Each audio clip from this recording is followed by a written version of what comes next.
What's up, everyone? Welcome to another episode of That Hobby Show. And with me, as always, from Chasing the Graph is Houston. What's up, buddy? How you doing? Good, man. How about yourself? I'm doing well. I have family in town, so it's been a hectic few days. But other than that, Yeah. yeah, everything's going good. So I seen on Twitter you're having a stacks sale, chasing the stacks.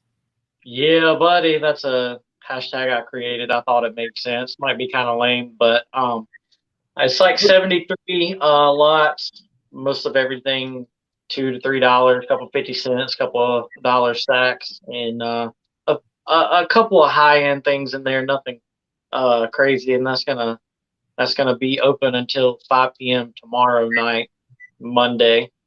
Nice. Yeah, I mean, you may think that the hashtag is lame, but really there's no problem with creating something that makes it easier for someone to give you their money. You know what I'm saying? So you do you. I mean, if I can All you gotta do is click the hashtag, and then you just start scrolling instead of having to scroll back through 4 days worth of my useless ass tweets. yeah, calling out pack searchers and flippers and everybody. So, but that's pretty entertaining as well.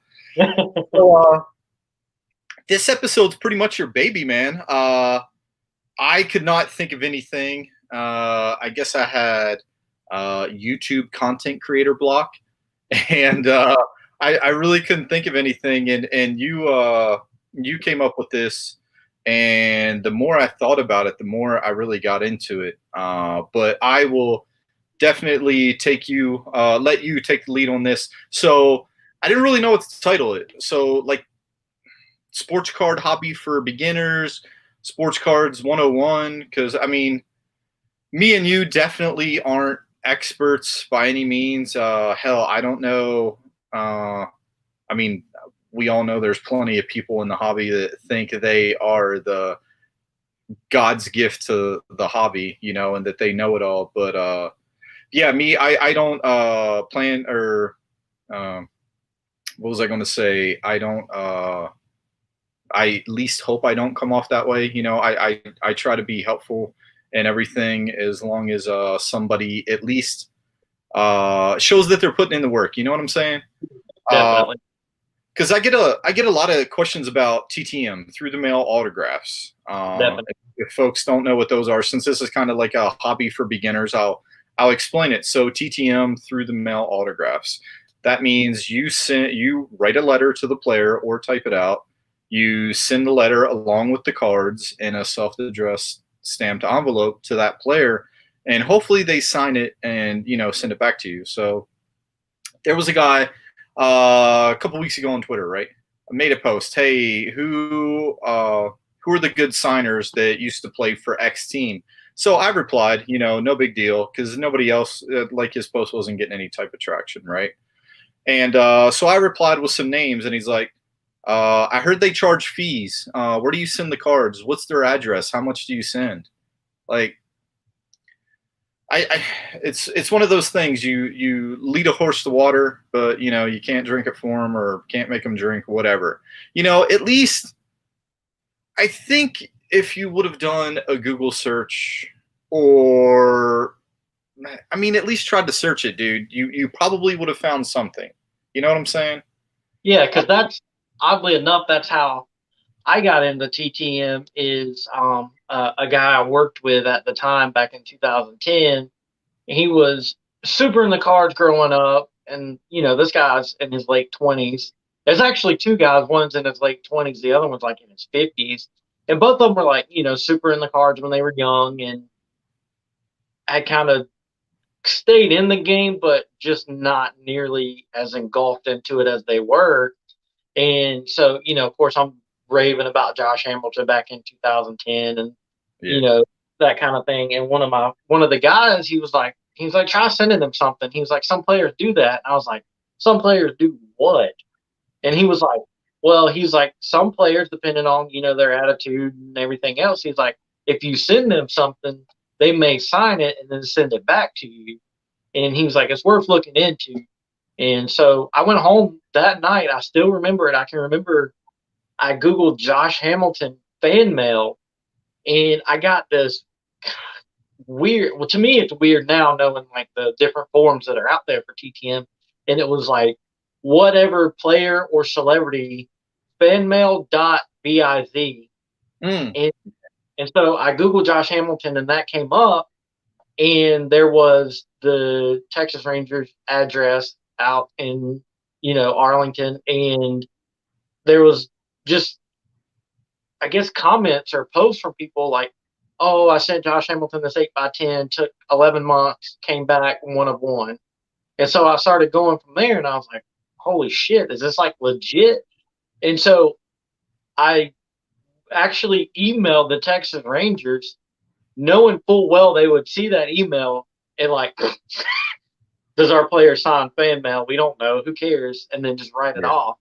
But I actually got a response from someone in the Rangers organization, and it was like, Josh Hamilton is very good about accepting fan mail. He doesn't touch his fan mail until after the season is over. So just know that there may be a wait, but Mr. Hamilton is very good with his fan mail. So January of 2011, I sent it to spring training. 110%, 1,000% forgot about it and got it back about 3 to 5 days before Christmas that year. But just like going back to what you were saying, just a quick Google search got me where I needed to go. And then I just spent about 3 hours probably, Googling players that signed through the mail. Yeah. Yeah, and a little bit of research can go a long way, especially really honestly when you're doing anything in life. You know what I'm saying? Like me, if there's something that I have to fix around the house, if there's Yeah. something that I need to do with my vehicle, I'll watch a YouTube video. Like if I don't know how to do it, I'll try to figure out a way how I can do it before I ask for help. And I think a lot of people getting back into the hobby, they could learn a lot just by doing a little bit of research. Because I don't know, maybe that makes me sound a little bit dickish, but I don't know. I don't think it does. But Well, I admin that NASCAR TTM autograph groups on Facebook, and we actually had to change the entry questions because there was the same 3 or 4 members that were never posting any of their successes, and they were just like, "Hey, what's Rusty Wallace's address? Hey, what's Dale Jr.'s address?" And so we changed the entry questions to the group to, "Are you willing to share addresses? And are you willing to help other people get autos?" And it, as annoying as it is for the same 3 or 4 people to run around asking those questions, it got to be even more annoying when no one was answering their questions and they would just post about it 16 times a day. yeah, and I'm on that Facebook page as well, and it's pretty annoying because I don't think people realize that you can type their name in the search. You can search previous posts on that page. Uh, and then also one of the other weird things is like people, if you get an address, man, they are stingy. If it's somebody that doesn't sign, like I've seen like one guy got Hakeem Olajuwon and he's like, don't ask me for this address, don't DM me, I'm not giving it out. Well, just be like, I don't know. It's like you're proud to be the biggest dwarf. Like, who cares? Like, just say that you bought it or something, but you want to like brag that, hey, I got this address and you can't have it. But, That's all. Because the same thing happened with Cam Newton back in like 2013 or 2014. Somebody um, posted they're like, got Cam Newton through the mail, not giving out the address, so don't even ask. yeah, No, yeah, why? yeah. Dan from Korean Cardboard, what's up, buddy? Tuned in. He also Man? said he asked a friend for a player's address. I have no problem whatsoever. You know, if it's something that you can't find, but it's like the same people keep asking over and over. And Dan makes a good point. If you aren't willing to share an address, don't even mention it. You know, like Simple as that. yeah, but that's one of the most annoying things about on Twitter. It's me, since I collect all the odd stuff, you know, and foreign things, like I get super excited, like my Shogo Akiyama autograph. Nobody gives a shit about him, but I do. And I'm excited about that, you know? So I'm going to post his autograph, I'm going to retweet it.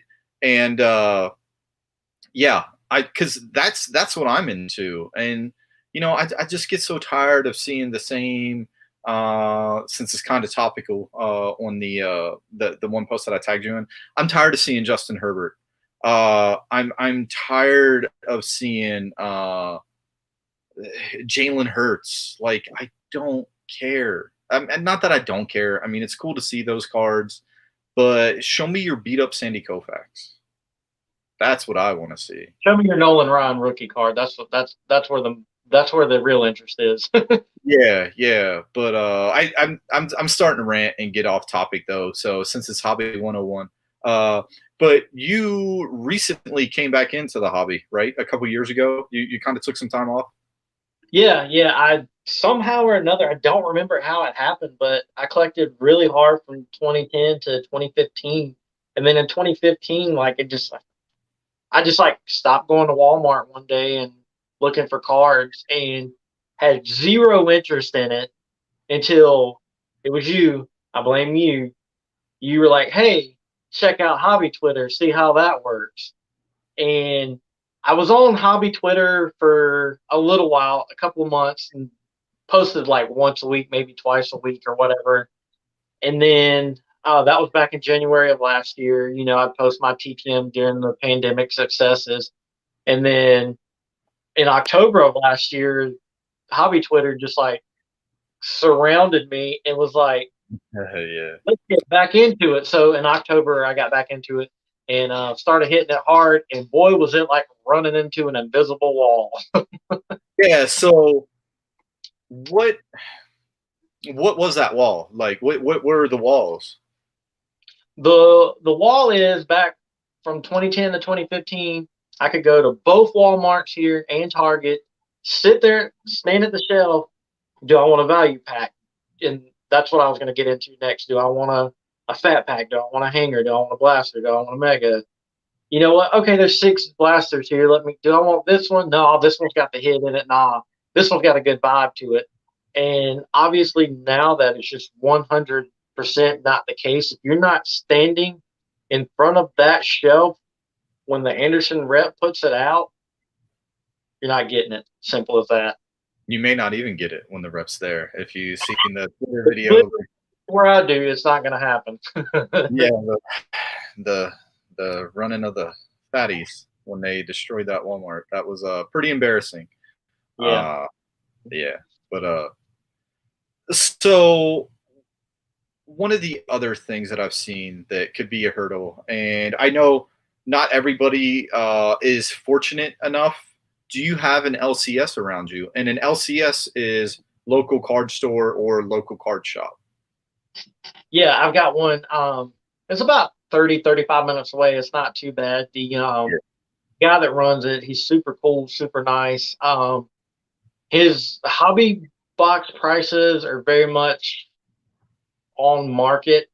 Yeah. But if he ever has any retail at all, blasters are usually like 20 to 25, and they're not any more than that. You're not walking in there and finding a Don Russ baseball blaster for $65 or anything like that. So it's kind of the best of both. You know, it's kind of the two sides of the coin there, because I know his Prism football hobby boxes, when you had them, were like $1,100 or something like that. Wow. It's just blowing my mind, dude. I don't know. But anyway. So before, do you remember the first time you went to that LCS? Yeah, actually, it was just a few months ago. And even while I was collecting for those 5 years, I didn't even know it was there, and it's been there since like 1986 or something like that. Wow. And I went in there, I want to say like October or November last year, just to kind of check things out. And he had a ton of retail.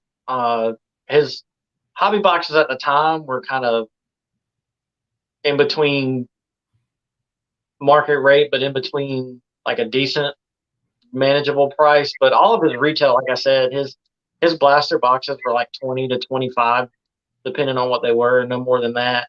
And he had a ton of top loaders at the time, and I only bought 2 packs that I kick myself in the ass for now because they were $2 for 25. Yeah, and if everybody doesn't know, top loader, there is a top loader shortage right now. It's and it's driving the prices through the roof. And if anybody, sorry for the noise, if you don't know what a top loader is, it's the this is the top loader, the hard plastic case for your card. And it's gotten to the point where ComC is actually doing a top loader buyback program. Mm-hmm. Yeah, which I will not support that at all. That'll be a different episode because they can't ship out cards. So you dug this grave for yourselves. Yeah. But I wanted to get back to the LCS. How that first time? So since you remember it, how did you feel like going in there? What kind of vibe did you get? I got kind of a. It wasn't.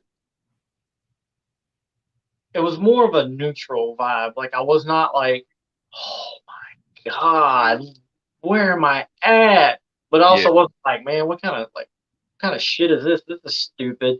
So there was really like no emotion walking in, but well, no, I'm talking about the vibe that you got from the owner or whoever was working there at the time.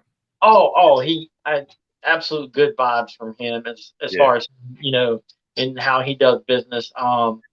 He doesn't he doesn't play with the shenanigans, I guess, that are current in today's hobby. If you call him and say, I've got 12 Chronicle blasters, I'll sell you for $900, he's gonna laugh at you and hang up. yeah, And his prices, as far as like how he negotiates or whatever, he's very fair. He's very, this is where I'm at, this is what I'm willing to do. And he will sit there, and I actually took some cards there the other day, and he went through eBay on each single one and looked up the most recent sales on it for comps.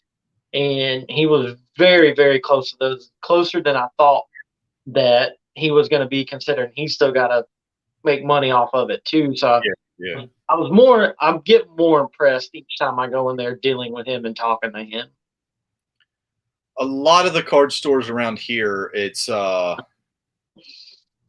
you got that dive bar feeling, and I'll try to explain where, I or know no, where you're going. a locals only bar type thing where you walk in there, you're there on vacation or whatever, and it's like it just gets quiet. Like some dude drops his cards, like who the f is this guy, you know? In those places, sadly, there's a lot of them around here. Well, not a lot of them as far as quantity, but a lot of them that have that type of attitude. And that's one of my things where if I'm not, like, my own rule, if I'm not greeted within the first 5 minutes, I'm not buying cards from you. I'll buy supplies if you have them, but look up and give me a hello, man. Make me, make me feel good if you want my money, because now the one up in it's like a suburb of Phoenix. I don't know. Like the boundaries of Phoenix are all screwed up anyway, but I guess they consider it Phoenix. But I only go there on Sundays. If I'm in the area, I only go Sundays because there's this old lady, Ruth, that works there. She's awesome. I don't even know if she's still alive, to be honest with you.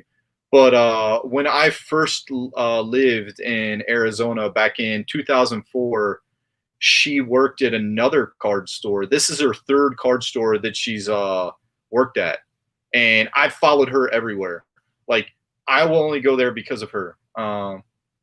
And I think that's something that turns off a lot of collectors because like I go in there and I just the reason I go there a lot is because they have a singles room, right? So I love finding singles because of spring training and stuff, the minor leaguers. So they have like 100,000 cards that I can sit there and sort through, get them for like a dime a piece. And but you just the stuff you over here of the I don't know if you'd call it a humble brag because the assholes aren't humble. And it's like, oh yeah, I just listed this on eBay, and this is what the last one went for. And it's like, these I don't want to associate with these people. Because they're basically collecting money. You're not collecting cards.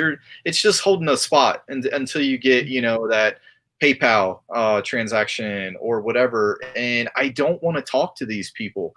And again, another one of the things that drives me crazy is they don't know the players and they're talking shit about all these guys. Not that it matters, not that they're ever going to meet the guy, but you don't know anything about the player and you're just excited about the next hottest thing, like because they're not collectors.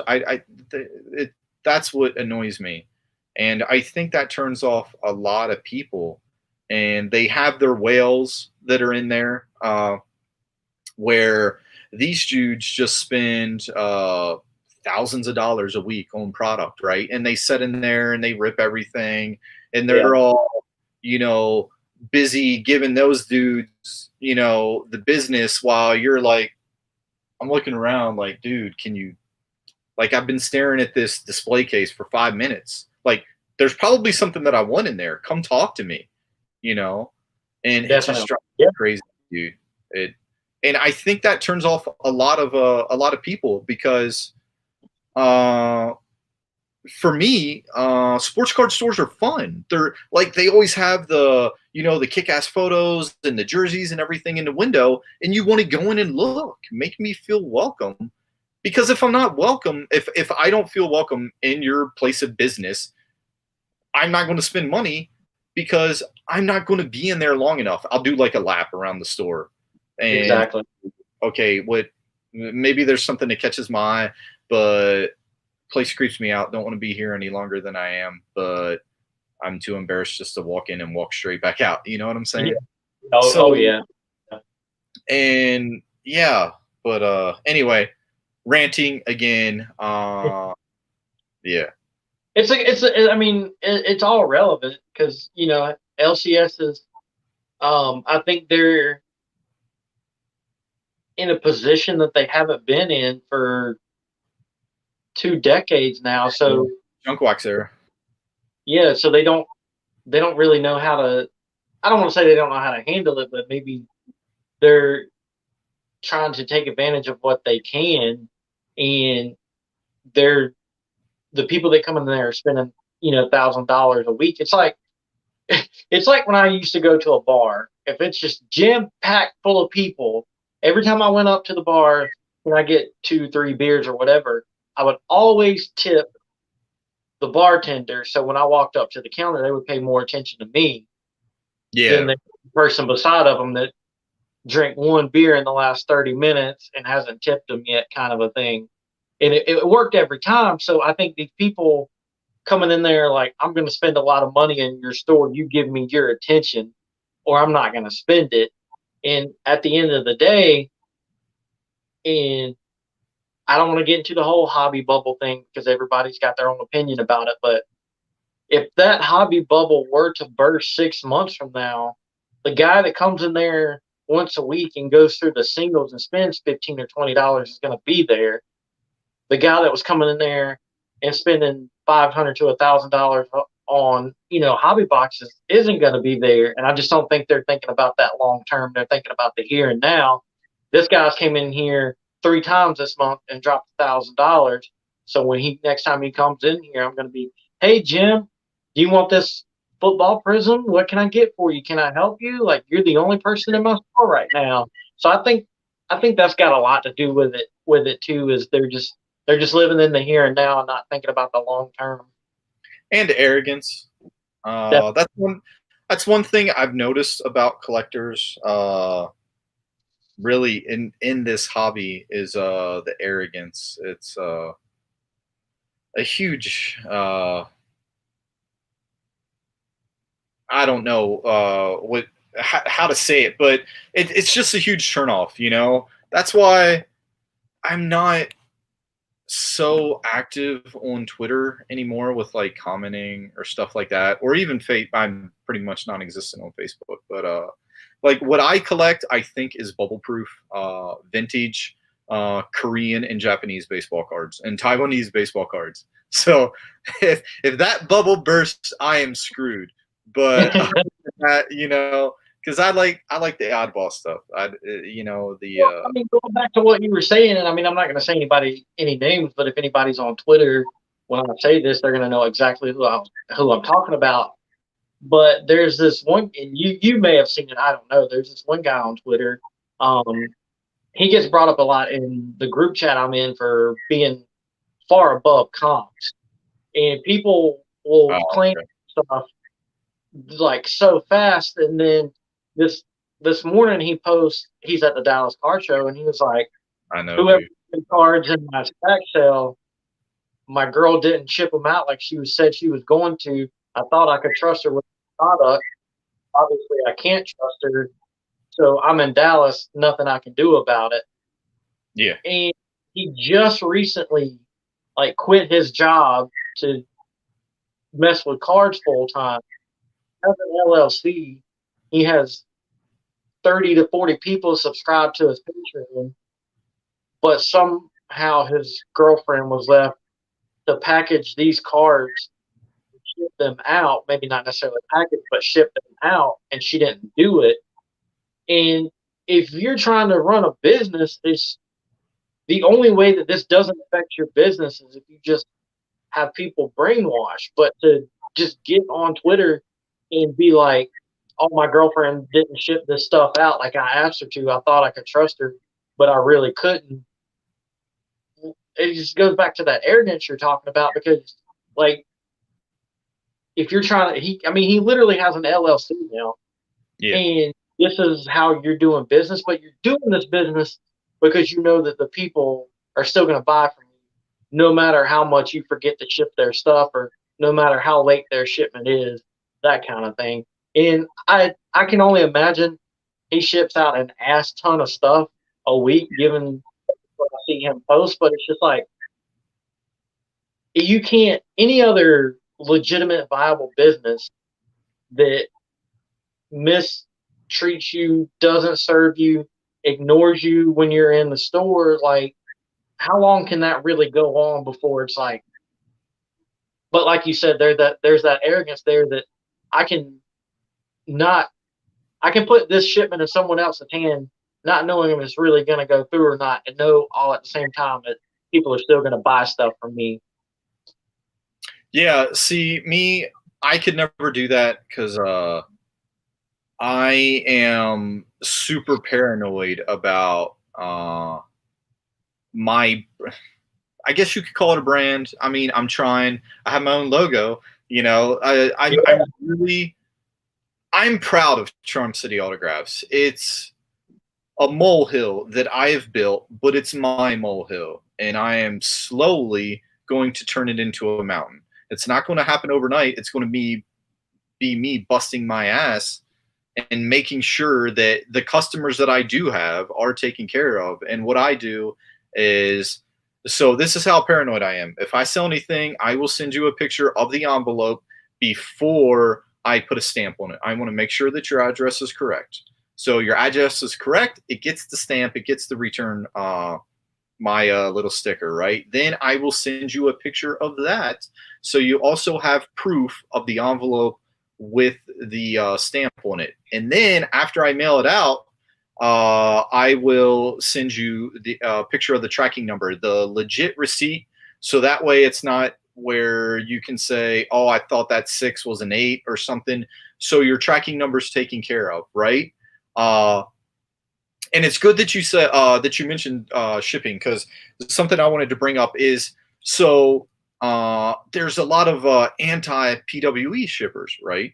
And one guy that really loves shipping PWE is 1 million Cubs, and it's, you can do it safely. So you have your card, right? So you put it in a penny sleeve, right? This little penny sleeve, and then I put it in a top loader. All right. Then we have what's referred to as a team bag, right? So you just throw it in the team bag, right? And then this is where I go a little above and beyond everybody else. So you have the priority mail envelopes. You can go to the post office, get these for free. I take about 20 or 30, right? And you're probably like, well, that looks a little too small. No shit. I cut it up. So, and the cool thing is, you can do this, right? So put the card in there, and then on the inside of it, I will put the painter's tape. I will tape the card down, right, so it doesn't move. And then, so this is the size for, I think it's a number 10 envelope, the longer one, right? So then I can put 2 cards in here, and then I'll put it into PWE, and I get the non-machinable stamps. They have a 70 cent stamp, I think. Yeah, 75, 80 cents, right? So those they have like a yellow butterfly. It's called like the California dog face or something. If you Google California dog face, that's what actually comes up is that stamp. So, and it'll say non-machinable surcharge on the stamp, right? Because when you ship things out through the post office, they go through a big sorting machine, right? And this is to prevent the cards from, or those pieces of mail going through the machine. I don't know if they hand sort it or what they do with it, but it's to prevent it from going through the machine. And I'll use that for everything that I do PWE. I do not care the value of the card, because if I sell you a 50-cent, say I make 50 cents in the transaction, I sold the card for $1.50. After supplies and shipping, I'm making like 50 cents, right?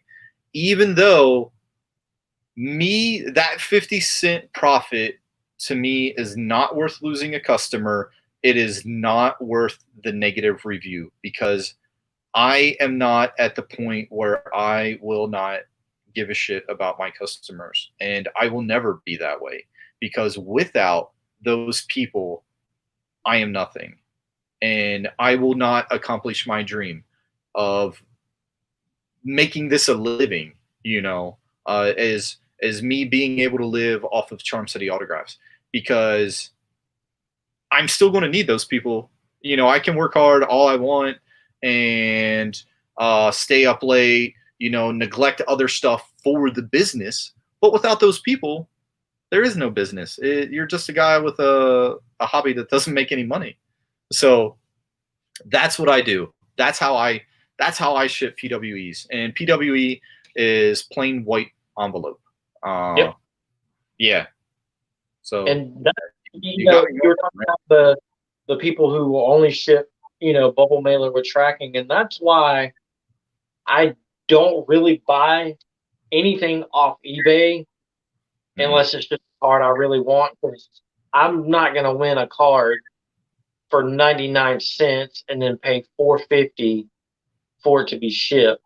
Like, I think me and you both have been in the hobby long enough that, much like you say, if somebody sends me a picture of the envelope and then 6 months from here it hasn't got here yet, I'm not gonna sit there and like, what the hell, dude? Why did you ship my card? You just need $2 that bad. Like, when I buy something plain white envelope, I assume the risk. I know there's a risk, whether it's got a non-machinable stamp or a forever stamp on it, and I'm not gonna pay $20 for uh, mediocre Texas Rangers autograph plain white envelope anyway. So if I lose $2 on a card, I've spent $3 or $4 on worse shit. I promise you that.